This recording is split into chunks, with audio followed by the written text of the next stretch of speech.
Ever feel like you're wasting way too much energy trying to control people, situations, or outcomes, and still getting nowhere? Yeah, same. What if I told you the real globe in life isn't doing more but letting go more? In today's video on Mind Code Vault, we're diving into 10 eye-opening insights from the Let Them theory that might just flip your mindset upside down in the best way possible. And don't worry, we're keeping it real, a little funny, and painfully relatable. Because let's be honest, we've all tried to fix people who clearly came with no return policy. Stick with me, because by the end of this, you might finally stop stressing over things that were never yours to control in the first place. Let's begin. There is a particular kind of exhaustion that nobody talks about openly. It is not the tiredness that comes from working long hours or running a marathon. It is the bone-deep, soul-level fatigue that comes from spending years, sometimes entire decades, trying to control things that were never yours to control in the first place. You have done it. I have done it. We have all done it. We have twisted ourselves into impossible shapes trying to manage how other people see us, trying to keep the people we love from making choices we disagree with, trying to orchestrate the outcomes of situations that involve forces entirely beyond our reach. And every single time, we end up more depleted, more resentful, and more disconnected from the life we actually want to be living. What if there was a different way? Not a passive way, not a surrendering, give-upon-everything way, but a genuinely liberating, deeply intelligent, psychologically sophisticated way of moving through the world that actually gave you more power, more peace, and more of what you want by doing less of what you have been conditioned to do. That is what Mel Robbins discovered, and what she articulates with remarkable clarity in the Let Them theory. And in the next hour or so, we are going to go deep into the 10 most eye-opening insights from that book, not as a summary, but as a real conversation about how these ideas can immediately and practically change the way you operate in your relationships, your career, your money, your mental health, and your sense of self. So, settle in, because what follows is going to challenge some things you have believed for a very long time. The first insight is perhaps the most disorienting, and that is entirely by design. Here it is. Most of your suffering is self-inflicted, and the mechanism delivering that suffering is your own need to control what other people do. That statement probably landed with a little sting. Good. That sting is information. Think about the last time you were genuinely upset, not because something happened to you directly, but because of what someone else did or did not do. Maybe a friend didn't show up the way you expected. Maybe a colleague took credit for something that was partly yours. Maybe someone you love made a decision you thought was reckless or wrong. Maybe a stranger on the internet said something inflammatory and you spent 3 hours thinking about it, drafting mental responses, replaying the scenario. In every one of those cases, a significant portion of your emotional energy was spent trying internally, psychologically, to make that other person be different than they are. And that effort cost you something. It cost you time, focus, peace, and probably a little bit of your health. Mel Robbins introduces the Let Them theory with deceptive simplicity. When someone does something you don't like, instead of resisting, instead of controlling, instead of catastrophizing, you say, internally, let them make that choice. Let them hold that opinion. Let them live that way. Let them disappoint you. Let them be who they are. And the moment you say those two words sincerely, something remarkable happens. The grip loosens. The emotional hijacking begins to dissolve. And you reclaim the mental real estate that you had been renting out to someone else's behavior, free of charge, at enormous personal cost. This is not about indifference. It is not about not caring. That distinction is critical. You can care deeply about someone and still let them be who they are. In fact, the paradox is that letting people be who they are is often the most loving thing you can do, because when you stop trying to control someone, you stop relating to the version of them you want them to be, and you start actually seeing the person who is standing in front of you. The second insight builds directly on the first and takes it into territory that most self-help books are afraid to go. The reason you cannot stop controlling others is because of what you secretly believe about yourself. This is where behavioral psychology becomes essential to understanding why the Let Them theory works. Here's the mechanism. When someone else's behavior triggers you, when your adult child makes a financial decision you think is foolish, or when your partner doesn't respond to your message for 4 hours, or when your boss doesn't acknowledge your contribution in a meeting, your nervous system doesn't experience that as someone made a different choice. Your nervous system experiences it as a threat, and the nature of that threat is deeply personal. It activates a core belief that is whispering underneath the surface. If they do that, it means something about me. If my friend doesn't invite me, it means I am not important. If my partner doesn't check in, it means I am not a priority. If my idea gets ignored, it means I am not valuable. This is what psychologists call emotional fusion, the unconscious merging of your sense of self with the behavior of other people. And it is absolutely exhausting, because it means you are perpetually dependent on external validation to feel okay about yourself. Every time someone behaves in a way that contradicts the narrative, you need to feel safe. Your identity feels threatened, so you're trying to control the situation. You manipulate, guilt, withdraw, over-explain, over-ecologize, or escalate, all in service of making the other person behave in a way that allows you to feel valuable again. What Mel Robbins is offering with Let Them is not just a behavioral tool. It is a gateway to what psychologists call self-differentiation, the capacity to have a stable, grounded sense of who you are, independent of how other people treat you. When you say let them, you are practicing, in that moment, the radical act of separating your worth from someone else's choices. You are saying, what they do is about them. What I choose to feel, believe, and do next, that is about me. This is the foundation of genuine emotional resilience, not toughness, not suppression, not pretending you don't care, but genuine resilience, the ability to be moved without being swept away. The third insight is where things get genuinely practical, and where a lot of people experience what I can only describe as a paradigm shift. Let them is only half of the equation. The other half, the equally important, often overlooked half, is what Mel Robbins calls let me. Let me is the pivot. Let me is where your agency lives.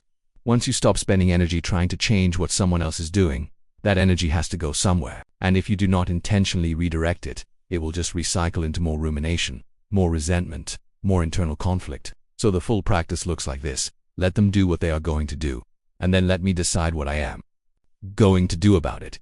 Let me use a real-world scenario that many people in the modern workforce will recognize immediately. Imagine you have been freelancing for a client for 6 months. You have delivered excellent work consistently.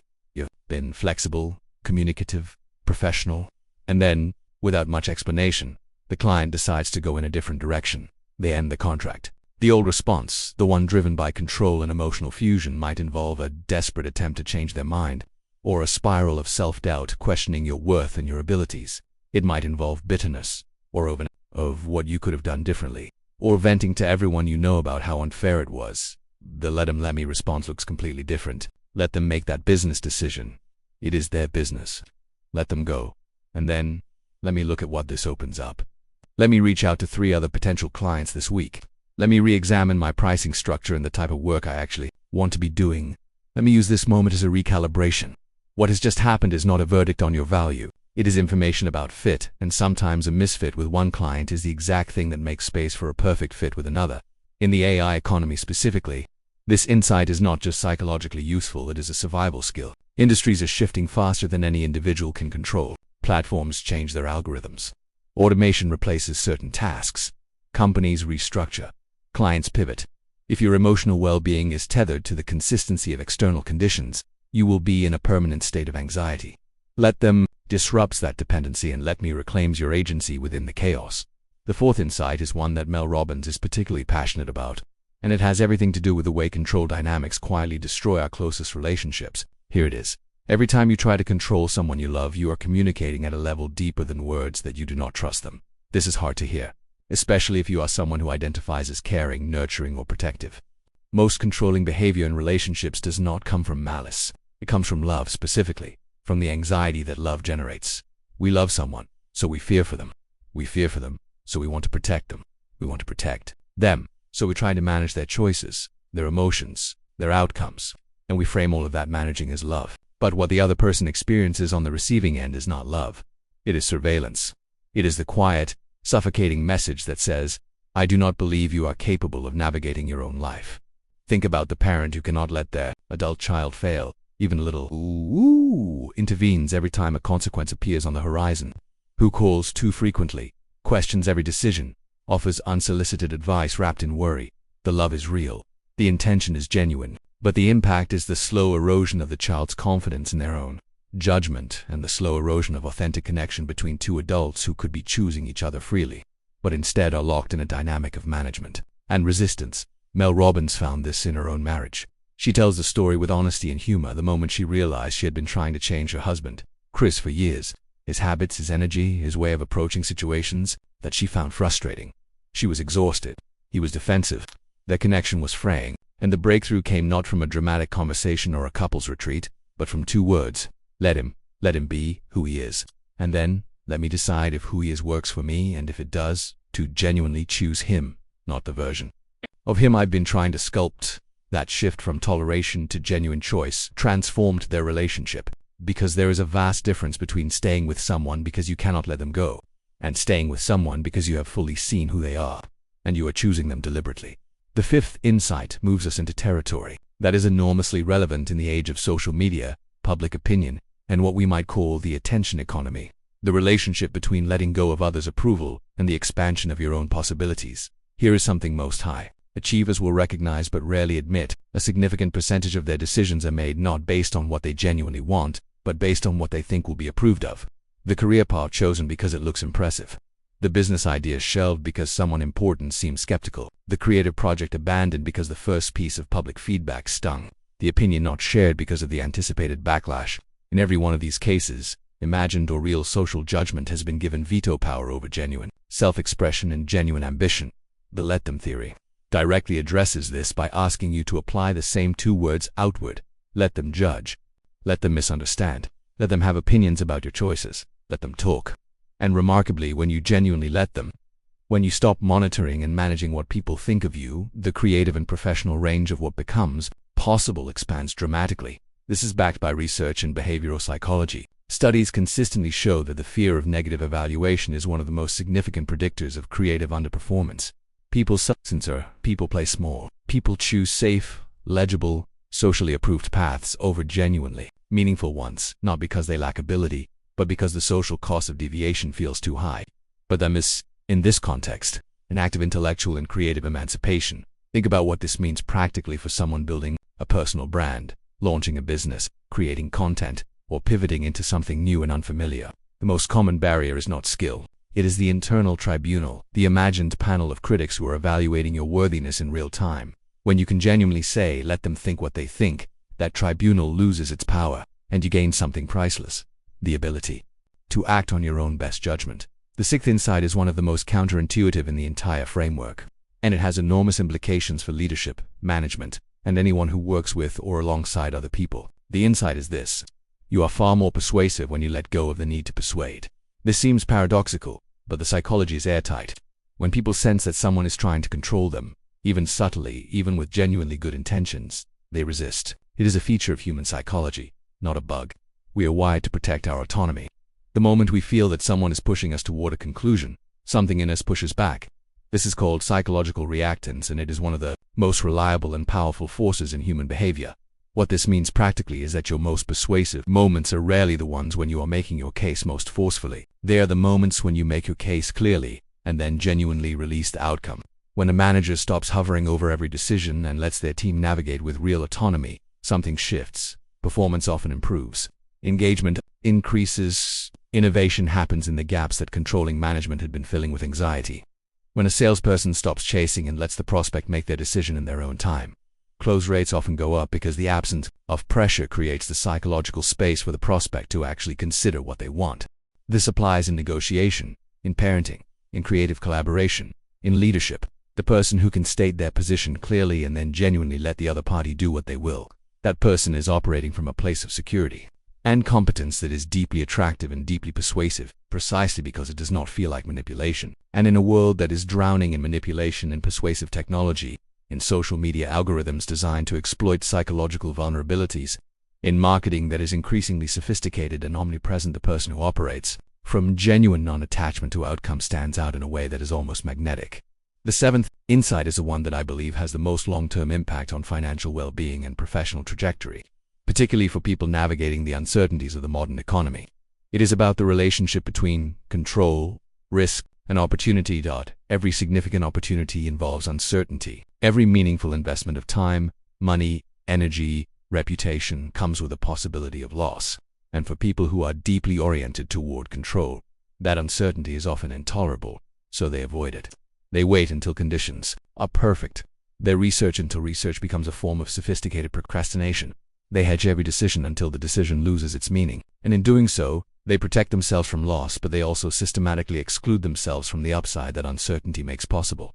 What the let them theory teaches, in this economic context, is a relationship with uncertainty that is not passive acceptance but active engagement from a position of psychological security. When you are not trying to control every variable, you can actually assess risk more clearly because your judgment is not being distorted by fear. You can enter a new market, launch a new offer, invest in a new skill, or pursue a non-linear career path without needing the outcome to be guaranteed, because your sense of self is not contingent on the outcome. Consider the person who once to start a business but is paralyzed by what people in their existing network might think if it doesn't work out. Let them think what they think. Let them see you try and fail if that's what happens. Let them have their opinions about your unconventional choices, and then let me take the calculated risk that my own judgment is telling me is worth taking. That internal shift from performing safety for an imagined audience to making real decisions based on genuine assessment is often the exact shift that separates people who build meaningful financial independence from people who remain comfortable but constrained. From the freelance and creator economy specifically, this is acute. The people who thrive are consistently the ones who are willing to be misunderstood in the short term, who will post a thing before they feel ready, who will pitch before they feel qualified, who will charge the rate before they feel certain they deserve it. They let the market react however it reacts, and then they adjust. That cycle, act, let the world respond, adjust, and continue, is only available to you if you have genuinely let go of needing the world's response to be a specific thing. The eighth insight addresses something that gets very little airtime in mainstream conversations about productivity and success: the extraordinary cost of unresolved resentment. Not just the emotional cost, the actual measurable practical cost in terms of focus, decision-making quality, creativity, and energy. Resentment is what happens when you have repeatedly failed to let someone be who they are, when you expected something reasonably or unreasonably and it was not delivered, and instead of processing that and deciding what to do next, you stored it. Resentment is stored expectation, and it is extraordinarily heavy. It occupies cognitive and emotional bandwidth that you are not aware of losing, because it happens gradually and often invisibly. But the accumulated weight of years of unprocessed resentment is staggering. The let them theory offers a way through this that is not about forgiveness in the traditional sense, not about pretending it didn't matter or manufacturing a feeling of warmth you don't have. It is about a clear-eyed recognition that continuing to hold someone else responsible for your current emotional state is an ongoing choice that is costing you something real. Every day you spend resenting someone is a day they are, in some sense, still running part of your life. You are giving them, often someone who doesn't even know you're thinking about them, rent-free space in your most valuable real estate, your mind. Let them have made the choices they made. Let them have been who they were. Let me decide what I am going to do with the life I have in front of me right now. This is not soft.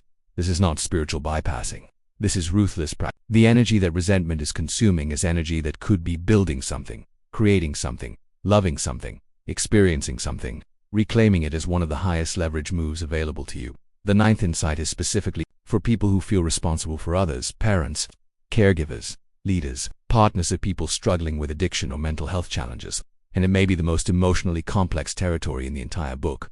It is also the most important for those specific people to hear clearly. There is a version of love that looks like protection but functions like control. It is the love that cannot tolerate watching someone suffer, so it steps in again and again and again, removing the natural consequences of their choices, smoothing the path, absorbing the impact. It feels like devotion. It looks like loyalty. From the inside, it feels like the most loving thing you could possibly do. But what it actually does, over time, is prevent the person you love from developing the one thing that can actually help them: their own capacity to navigate difficulty.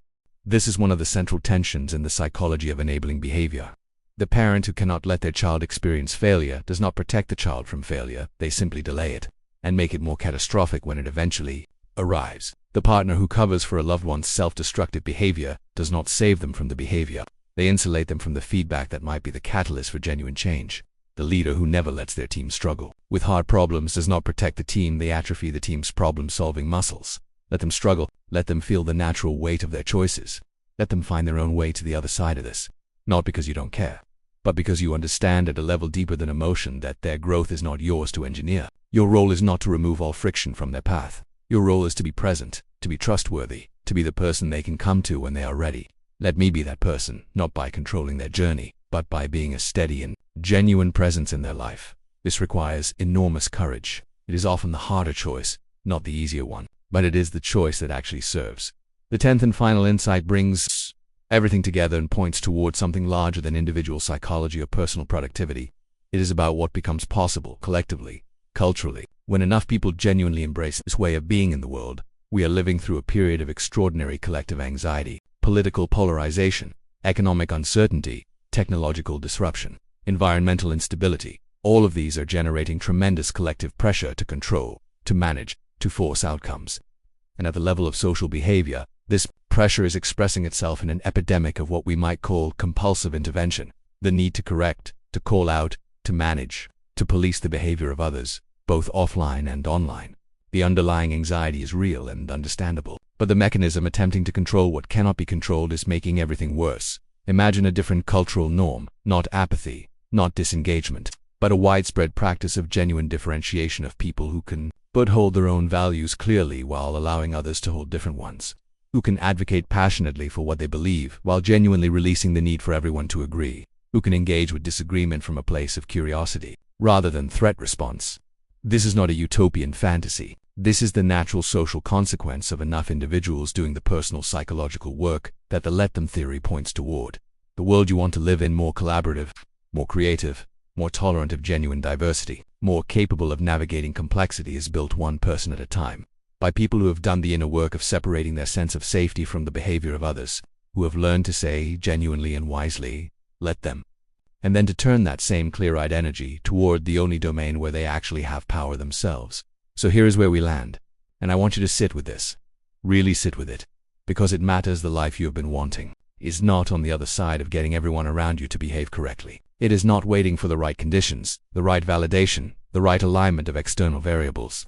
It is available right now, in this moment, but it requires you to make a different trade than the one you have been making. The trade you have been making is, I will give up my peace, my focus, my creative energy, and my freedom in exchange for the illusion of control over things I cannot actually control. And that trade has been costing you more than you know. The trade the let them theory invites you to make is different. It says, give up the illusion of control, which was never real anyway, and in exchange receive something that is.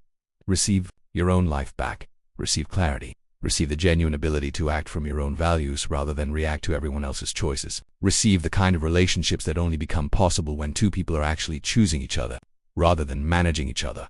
The people who do not make this shift will keep spending years, and for some people, entire lifetimes, trying to arrange the world into a shape that feels safe.